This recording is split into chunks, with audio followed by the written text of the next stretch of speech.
Hello everyone. इस video में हम लोग ऑडिटिंग के कुछ इम्पॉर्टेंट एमसीक्यू को डिस्कस करने वाले हैं। तो चलिए आज की क्लास को हम लोग स्टार्ट करते हैं। देखिए आप लोगों को स्क्रीन पर सबसे पहला क्वेश्चन दिख रहा है। इस क्वेश्चन में कहा जा रहा है कि which of the following is based on the principle of division of labour. यानी कि इसमें पूछा जा रहा है कि इनमें से कौन सा सिद्धांत जो है वह डिवीजन ऑफ लेबर पर आधारित है। ऑप्शन ए है कि इंटरनल कंट्रोल, ऑप्शन बी है इंटरनल ऑडिट, ऑप्शन सी है इंटरनल चेकिंग या फिर नन ऑफ दीज। तो देखिए जो डिवीजन ऑफ लेबर के सिद्धांत पे जो प्रिंसिपल आधारित है उसका नाम क्या है, इंटरनल चेकिंग। ठीक है, यानी कि इंटरनल चेकिंग जो है वह डिवीजन ऑफ लेबर के सिद्धांत पे आधारित है। और देखिए इंटरनल चेकिंग क्या होता है कि इंटरनल चेकिंग के अंतर्गत जो एक कर्मचारी होते हैं वह दूसरे कर्मचारी के कार्यों की जांच जो है वह स्वयं कर लेते हैं।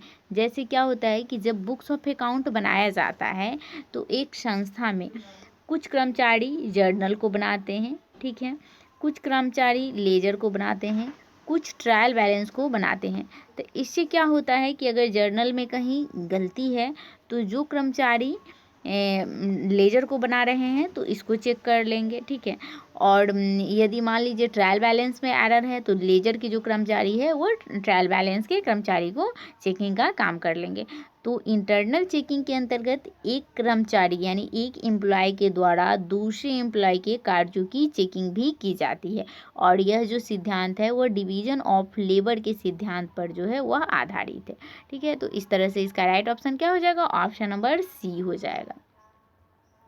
ठीक है, उसके बाद नेक्स्ट क्वेश्चन को देखिए। इस क्वेश्चन में कहा जा रहा है कि आंतरिक अंकेक्षण के रूप में संस्था के कैसे कर्मचारियों को नियुक्त किया जाता है। यानी कि जब हम इंटरनल ऑडिटर को नियुक्त करते हैं तो यह किस प्रकार के अंकेक्षक हो सकते हैं। ऑप्शन ए है कि जो लेखा पुस्तकों से संबंधित होते हैं, या फिर ऑप्शन बी है कि जो लेखा पुस्तकों से संबंधित नहीं होते हैं, या फिर ऑप्शन सी है कि जो ऑनेस्ट होते हैं और जो स्किल पर्सन होते हैं उनको, ठीक है। और ऑप्शन डी है इनमें से कोई नहीं।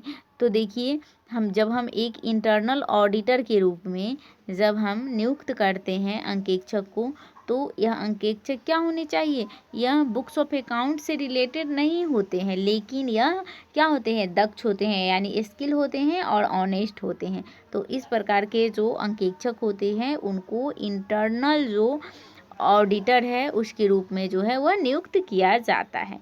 उसके बाद नेक्स्ट क्वेश्चन को देखिए। इस क्वेश्चन में आप लोगों से कहा जा रहा है कि इंटरनल कंट्रोल में शामिल है। ऑप्शन ए है कि केवल आर्थिक नियंत्रण शामिल है, या फिर आर्थिक एवं गैर आर्थिक नियंत्रण को शामिल किया गया है यानी economic and non economic control को, या फिर ऑप्शन सी में है कि इकोनॉमिक, नॉन इकोनॉमिक एंड जो हमारा एडमिनिस्ट्रेटिव कंट्रोल है इन तीनों को शामिल किया गया है, या इनमें से कोई नहीं। तो देखिए जो हमारा इंटरनल कंट्रोल होता है ये इसका जो क्षेत्र है वो बहुत ही वाइडर है। इसमें हम लोग सभी प्रकार के इकोनॉमिक एक्टिविटी को, नॉन इकोनॉमिक एक्टिविटी को और फिर एडमिनिस्ट्रेटिव जो कंट्रोल है इन सारे को शामिल करते हैं इंटरनल कंट्रोल में। तो देखिए इसका राइट ऑप्शन क्या हो जाएगा, ऑप्शन नंबर सी हो जाएगा कि जो हमारा इंटरनल कंट्रोल है इसमें economic, non economic and administrative जो कंट्रोल होता है तीनों को शामिल किया जाता है। तो इसका राइट ऑप्शन हो जाएगा ऑप्शन नंबर सी। उसके बाद नेक्स्ट क्वेश्चन को देखिए। इस क्वेश्चन में कहा जा रहा है कि किसके लिए जो है वह इंटरनल चेकिंग मोस्ट सुटेबल होता है। यानी कि जब हम लोग इंटरनल चेकिंग का काम करते हैं तो यह किस प्रकार के ऑर्गेनाइजेशन या फिर इंस्टीट्यूशन के लिए जो है वह सुटेबल है। ऑप्शन ए है कि बिग इंस्टीट्यूशन के लिए, या फिर स्मॉल इंस्टीट्यूशन के लिए, या फिर बोथ, या नन ऑफ दीज।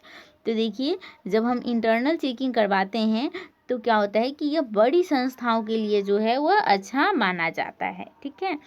तो इसका राइट ऑप्शन क्या हो जाएगा, ऑप्शन नंबर ए हो जाएगा। उसके बाद नेक्स्ट क्वेश्चन को देखिए। इस क्वेश्चन में कहा जा रहा है कि एक इंटरनल ऑडिट हो सकता है, यानी कि एक जो इंटरनल ऑडिट होता है वह किस प्रकार का हो सकता है। ऑप्शन ए है कि वह चार्टेड अकाउंटेंट हो सकता है, या फिर एनी ग्रेजुएट यानी कोई भी व्यक्ति जो स्नातक पास है वह इंटरनल ऑडिटर हो सकता है, या फिर एनी कॉस्ट अकाउंटेंट यानी कोई भी कॉस्ट अकाउंटेंट है वह इंटरनल ऑडिटर हो सकता है, या इनमें से कोई नहीं। तो देखिए जो इंटरनल ऑडिटर है उसको होने के लिए क्या होनी चाहिए, उसके पास सीए की डिग्री होनी चाहिए। ठीक है, तो इसका राइट ऑप्शन क्या हो जाएगा, ऑप्शन नंबर ए हो जाएगा कि कोई भी चार्टेड अकाउंटेंट। ठीक है, कोई स्नातक व्यक्ति जो होता है वो इंटरनल ऑडिटर नहीं हो सकता है। कोई लागत लेखापाल है यानी कॉस्ट अकाउंटेंट है, यह भी इंटरनल ऑडिटर नहीं हो सकता है। इनमें से कोई नहीं, यह भी नहीं होगा। ठीक है, तो इस तरह से इसका राइट ऑप्शन हो जाएगा ऑप्शन नंबर ए। उसके बाद नेक्स्ट क्वेश्चन को देखिए। इस क्वेश्चन में कहा जा रहा है कि एन इंटरनल ऑडिटर इज, यानी कि एक आंतरिक अंकेक्षक यानी एक इंटरनल ऑडिटर होता है। ऑप्शन ए है कि अस्थायी कर्मचारी होता है, और अस्थायी कर्मचारी होता है, या इनमें से कोई नहीं। तो देखिए जो एक इंटरनल ऑडिटर होता है वह संस्था का क्या होता है, अस्थायी कर्मचारी होता है। ठीक है, वह संस्था का अस्थायी कर्मचारी माना जाता है, यानी परमानेंट एम्प्लॉय जो है वो होता है। ठीक है, तो इसका राइट ऑप्शन क्या हो जाएगा, ऑप्शन नंबर ए हो जाएगा। उसके बाद नेक्स्ट क्वेश्चन को देखिए। इस क्वेश्चन में कहा जा रहा है कि report of an auditor is, यानी कि आंतरिक अंकेक्षक यानी कि जो हमारा इंटरनल ऑडिटर होता है उसका रिपोर्ट क्या होता है। ऑप्शन ए है कि एक्सेप्टेबल होता है, या फिर नॉट एक्सेप्टेबल होता है, या फिर बोथ, या इनमें से कोई नहीं। तो देखिए एक जो इंटरनल ऑडिटर होता है उसका जो रिपोर्ट होता है वह क्या होता है, नॉट एक्सेप्टेबल होता है। ठीक है, तो इस तरह से इसका राइट ऑप्शन क्या हो जाएगा, ऑप्शन नंबर बी हो जाएगा। ठीक है, उसके बाद नेक्स्ट क्वेश्चन को देखिए। यहाँ कहा जा रहा है कि जो हमारा इंटरनल चेकिंग होता है उसका नेचर किस प्रकार का होता है, यानी कि nature of internal checking is it. Option A है कंटिन्यूटी, ऑप्शन बी है डिसकंटिन्यूटी, या फिर बोथ।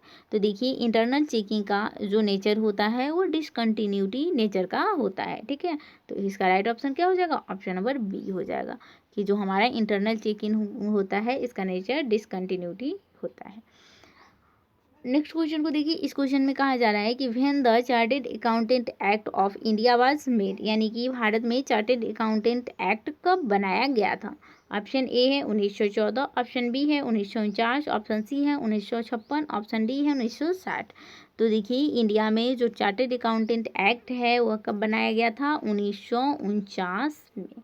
ठीक है, आप लोग इसको याद रखिएगा, ये बहुत ही इंपॉर्टेंट क्वेश्चन है, बहुत बार एग्जामिनेशन में पूछे भी जाते हैं। तो भारत में चार्टेड अकाउंटेंट एक्ट जो है वो 1949 में बनाया गया था।